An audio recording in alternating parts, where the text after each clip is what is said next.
Talal here. I'm sitting here with Frances Madeson of Farmington, Missouri. She has an issue that she would like to share with us. It's involving a young man, Callion, is it Hamilton? I think it's Hamblin. Hamblin. He was murdered by several departments in Farmington, Missouri, and they allowed him to bleed to death. And she wants to share this situation with us and share her passion and her plan for the vindication of his murder. So, how are you, Frances? I'm really grateful to you for giving me this opportunity. Speak up a little bit. So I'm really grateful to you for giving me this opportunity to tell people what happened to Callion Hamblin in Farmington, Missouri on February 20th, 2012. I see. This is Callion.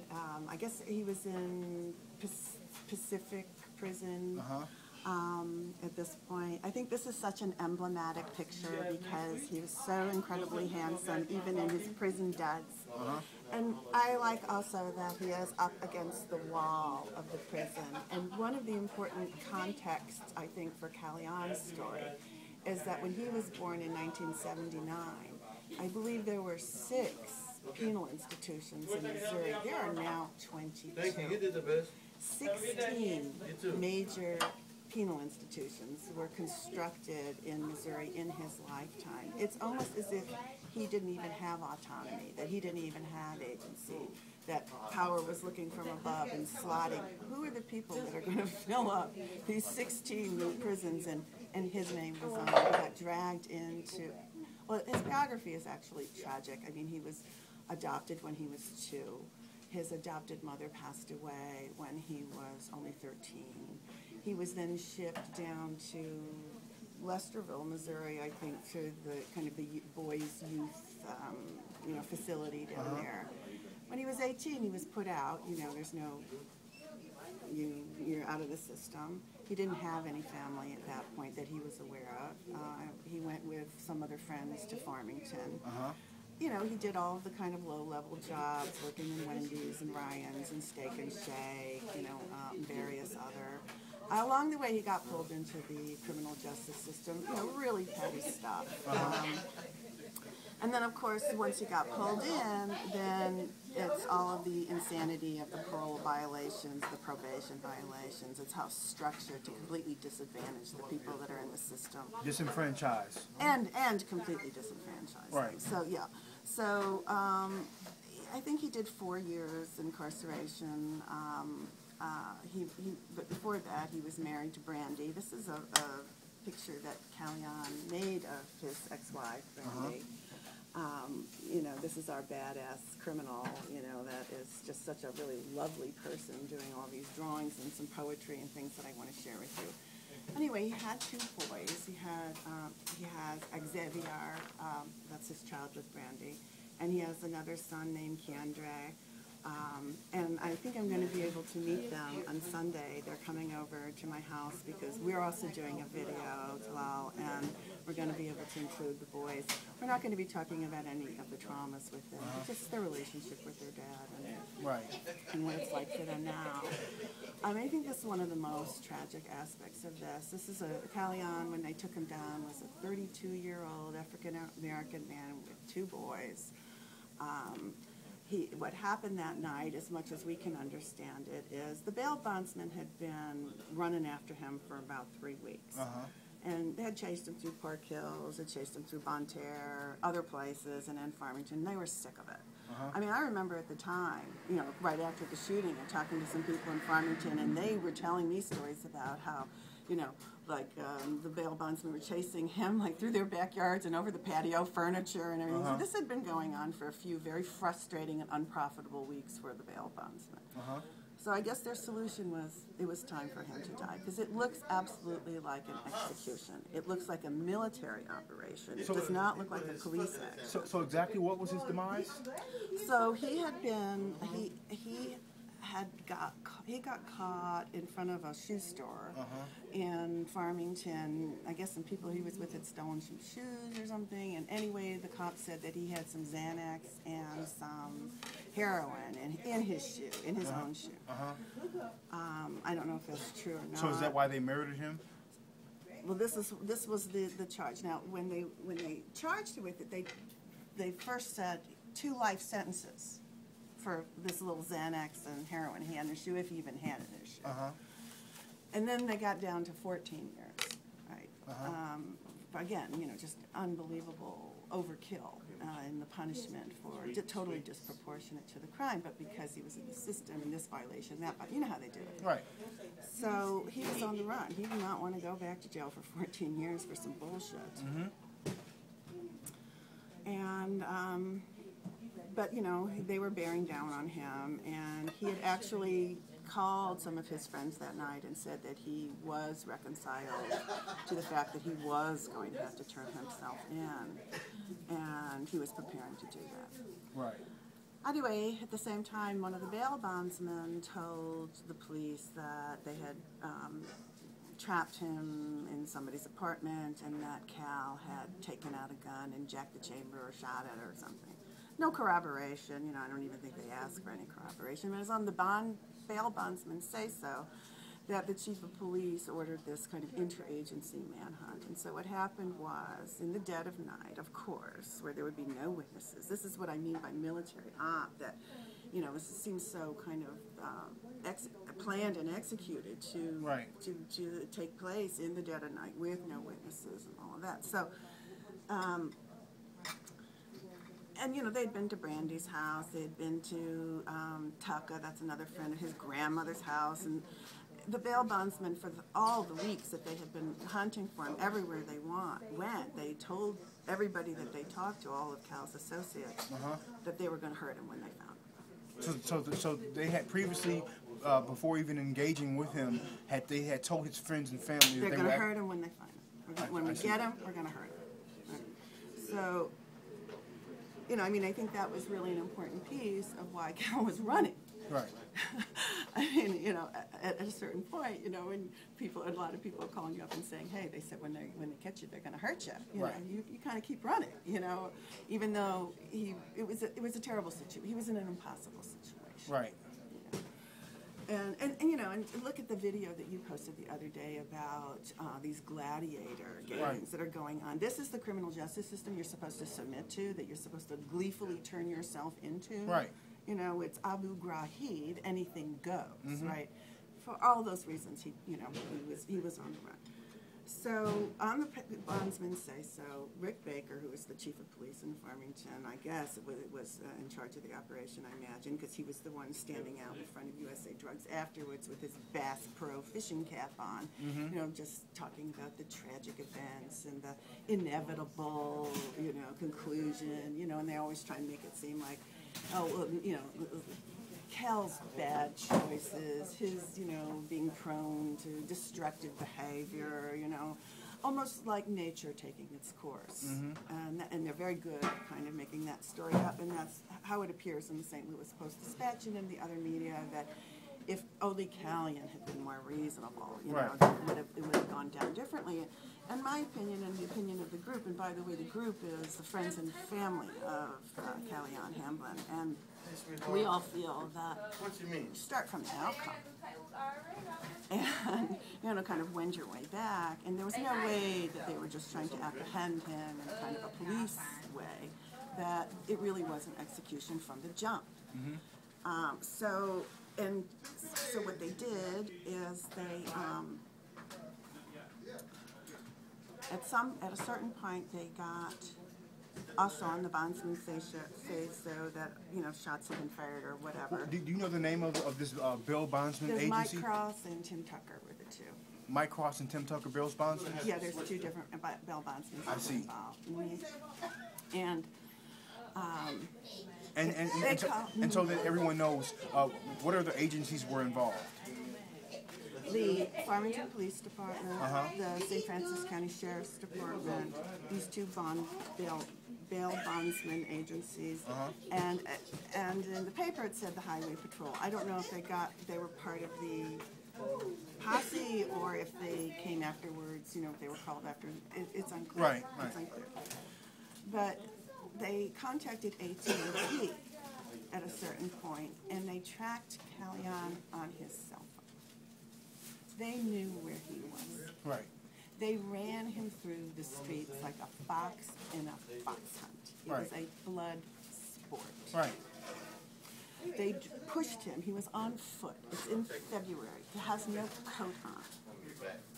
And they pushed him, you know, various vehicles, different people on the ground, to what is basically an open field at the corner of Karsh Boulevard and Washington Street, where the USA Drugs is, and where we hope to, you know, commemorate him.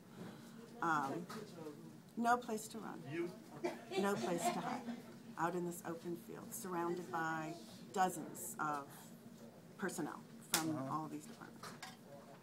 They say, which none of us believe, that at that point, facing all of these people that have surrounded him and got him cornered with guns, that he took out his gun and charged them, and that one of the officers got shot. And then it was an exchange of gunfire. This is the official story. We don't have any witnesses that saw it, but we have witnesses that heard it. And from a few blocks away, the officer, whoever was giving the commands, was so aggressive and so loud and so belligerent that blocks away in Farmington, people could hear, "Get the fuck down on the ground, get the fuck down on the ground." And I just want to pause there. Okay. Because as a human being, this is so offensive to me that the last words that were spoken to this man Well, get the fuck down on the ground. Get the fuck down on the ground. So the person who heard that also heard the gunfire. And it was not an exchange the way that it would be if somebody popped and then popped and then it was pop, pop, pop, pop, pop, pop, pop, pop. It was like... They executed him. I don't think there's any other conclusion you can come to. I think it is inescapable to come to the conclusion that he was executed. He had multiple lethal wounds in the liver, in the torso. One of his family members said there was a gunshot wound to the head. Now here's the freaky thing. I mean, so many aspects of this are horrible. This woman, it was actually Brandy, and she'll tell the story, you know, to you, and also she's telling it on the video, and this is what happened. She got in her car with her boyfriend, and they drove to the crime scene. At the crime scene were dozens of vehicles and an ambulance already parked there. It was arriving at the same moment after the shooting. That ambulance was there.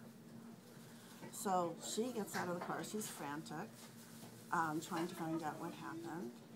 And she's greeted by officers that, "Get the fuck back in your car. Get the fuck back in your car." She's like, "I have to know when my son wakes up tomorrow morning. Do I tell him his father is alive?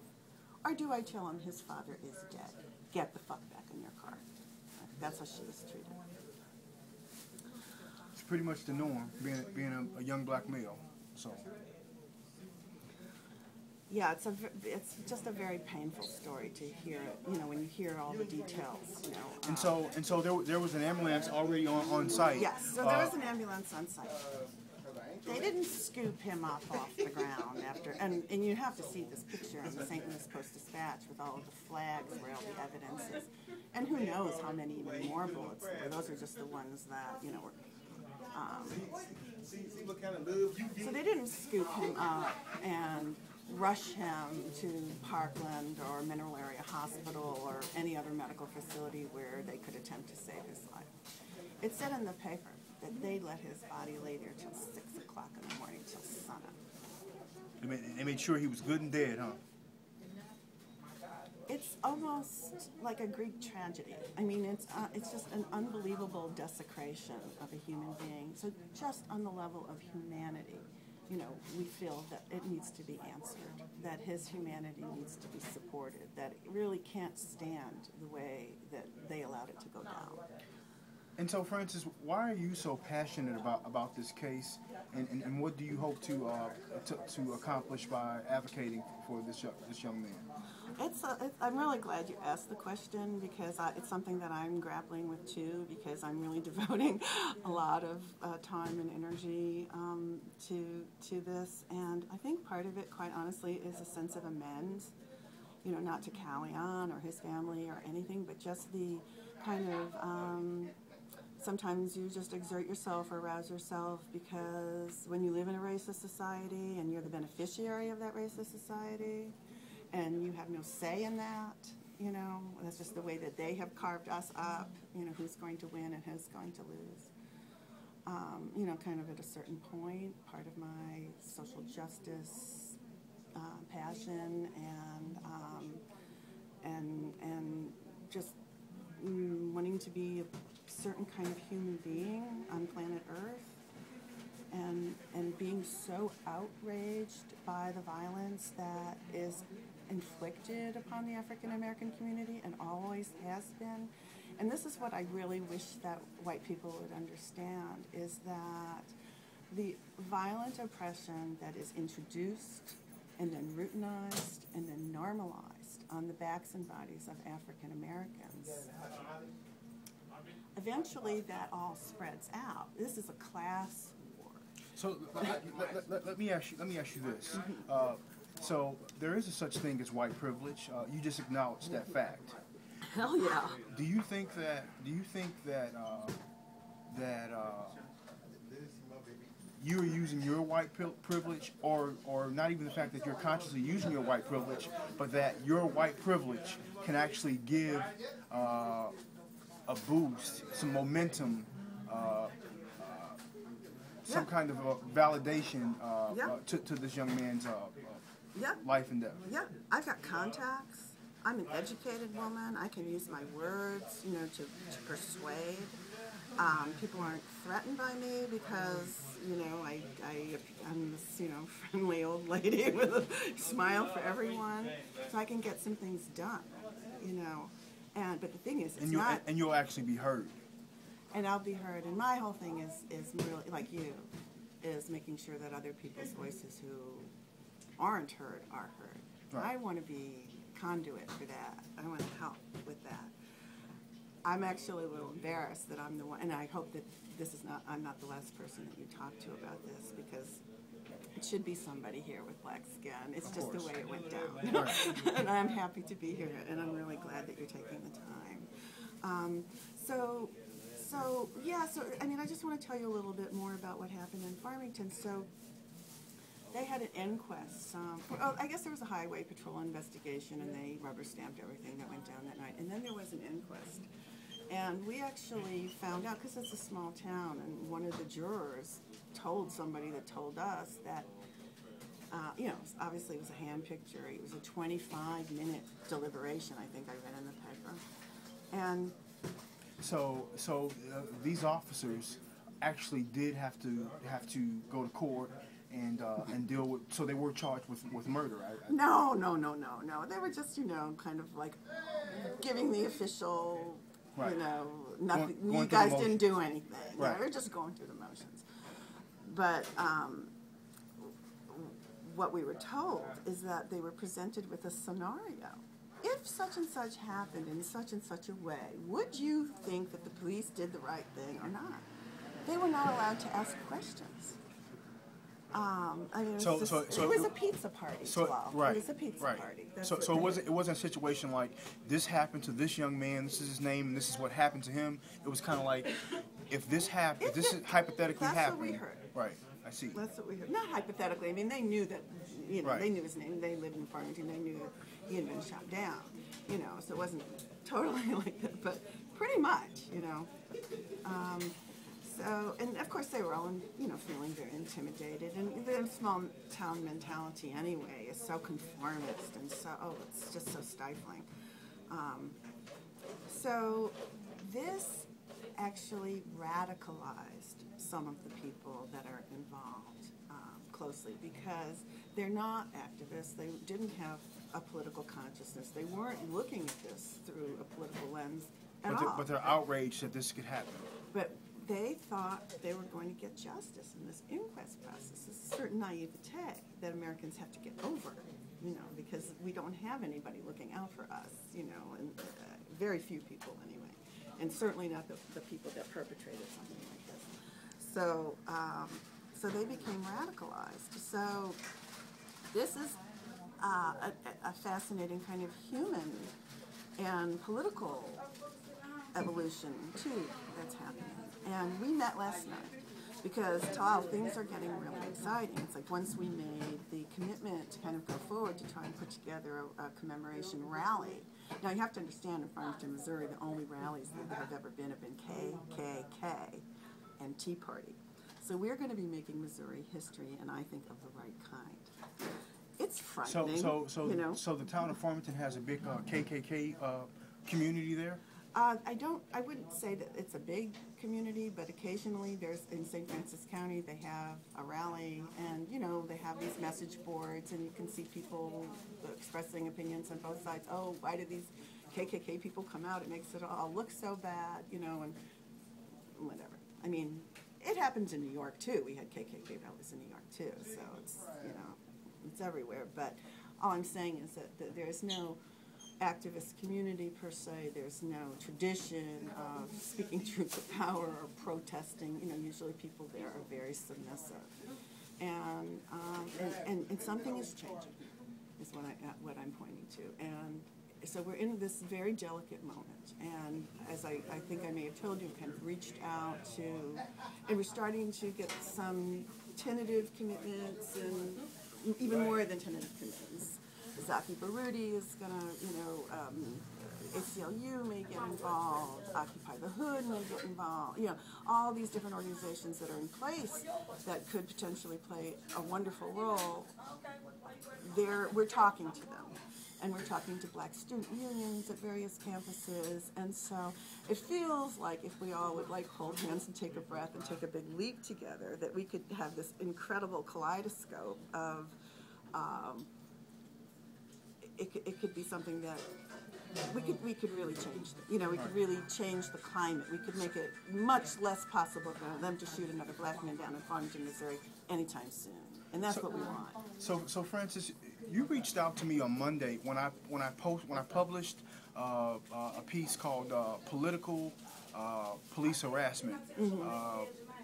Concerning the beefed-up police presence here in North St. Louis City, specifically in the 21st Ward. How do you feel what's going on here in the 21st Ward in North St. Louis City with this police occupation? How do you feel that it relates to a Callion situation? Well, I think it's part of the militarization of the police. I think that that's something that we're really seeing down in St. Francis County. As a matter of fact, in another matter, I went on Legistorm, and I looked at Joanne Emerson, who is the congresswoman for that area, just to see what earmarks she had brought home in the previous Congress. And pretty much most or all that she brought to that area was Homeland Security dollars. Homeland Security dollars are pouring into the area, for this and that. Now, I can't say that on February 20, 2012, they were using new gadgets, new toys, new protocols, new Homeland Security. I can't say it with any certainty. But we see this increasingly all over the country. We have drones in Seattle. Right. Drones are coming, as you well know. Right. It's all coming. So, yeah, I think that's one thing. I was outraged by your video when people in their own neighborhoods and homes were told to sit on the ground. I mean, now, someone down in Farmington said, well, the reason that the police do that there is because up in St. Louis, they do shoot back at the police. So that is, but, so yes, it's that, the commonality, and then this just incredible sense of overkill that's happening everywhere, and this punishment ethos that is so sick, and it has ruined pretty much my life. You know, that's how I feel about it. I just feel like we were promised a garden. You know, we all know the human potential that we have to live in peace and to live in love. You know, deep inside of all that. And instead, we have to deal with bullshit from power, you know, every single day. They're hurting someone, they're torturing someone, they're slaughtering someone, they're incarcerating someone, you know, they're... Right, it's ridiculous. It's got to... Frances, I noticed that you have some pictures here on the table. You showed us a couple of his drawings. You mind sharing some of the pictures of his family? And No, we'd love to. We'd love to. This is here's a cute picture of Cal. I guess I'm not exactly sure what the occasion was. This is what both his boys, Xandra and Kiande. This is when he was in the home in Lesterville. He was 15 with his other friends. Let's see. This is his son. Oh, this beautiful child. This is Xavier. Oh, this is Brandy when they met. This is, she made him a birthday cake on his 18th birthday.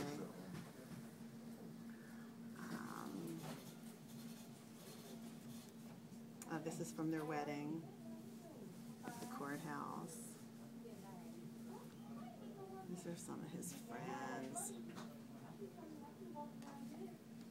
And the other thing is that Brandy made him another cake when he had his 19th birthday. They had a very sweet love affair.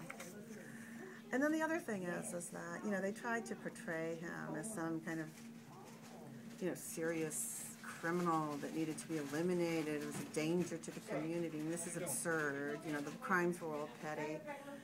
And what he spent most of his time in... So based off of, like, as you said, petty crimes, they demonized him and tried to make it seem as if he was a threat to the safety of, I guess, the community of Farmington and themselves? Exactly, and because he had the wrong color skin as far as that goes, you know, and the people, they just hate black skin, you know, I mean, it's visceral, it's irrational, you know, so they're more than willing to believe anything about him, anything that power tells them.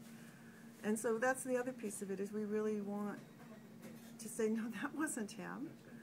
And, you know, he drew, he wrote poetry, he wrote letters, he had goals. I mean, I have some of these beautiful things from when he was in prison. For instance, they give you like a goal plan activity.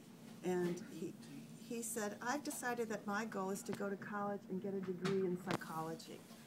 Now, of course, this is impossible because after he becomes a convicted felon, he no longer has access to grants and student loans. Right.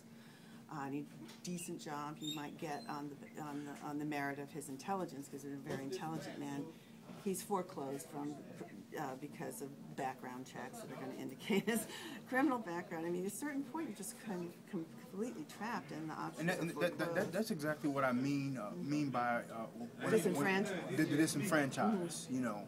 Absolutely. Right. Absolutely. So,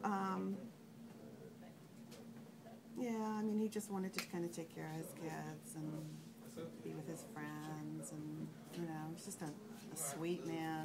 He was a big lover. I mean, that's another part of perhaps why he was disposable. He had an awful lot of young white women who were weeping for him when he died.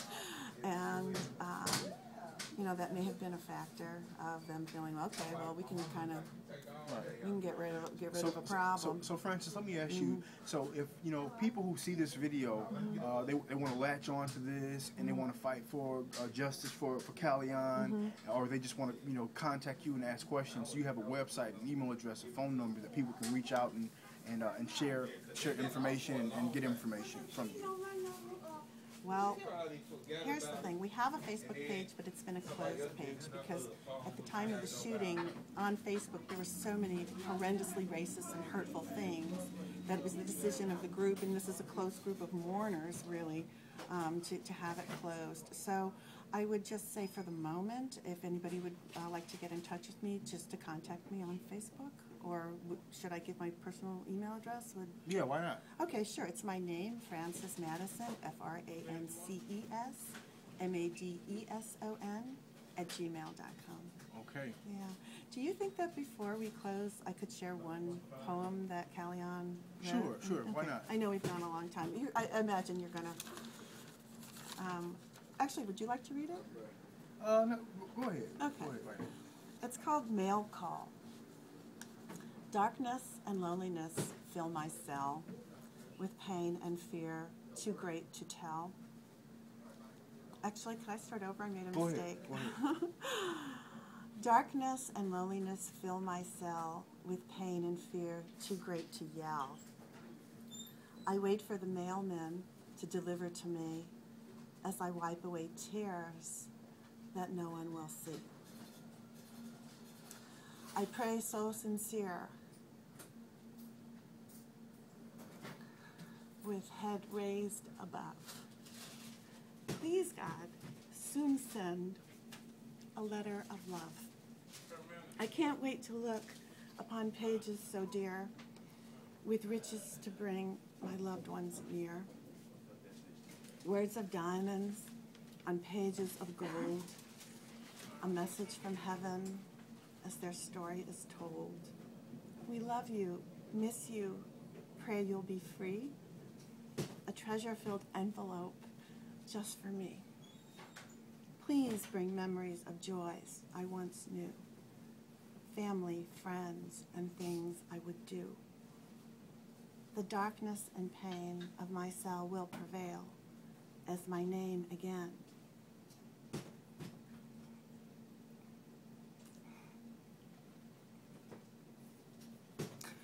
Was not called for mail. So, ladies and gentlemen, that was Frances Madeson reading one of the poems written by Callion Hamblin, who was murdered by a couple of bail bondsman agencies, the Farmington Police Department, St. Francis County Sheriff's Department on February the 20th, 2012. If you would like to know more about this case, you can reach out to me. You can comment on the video.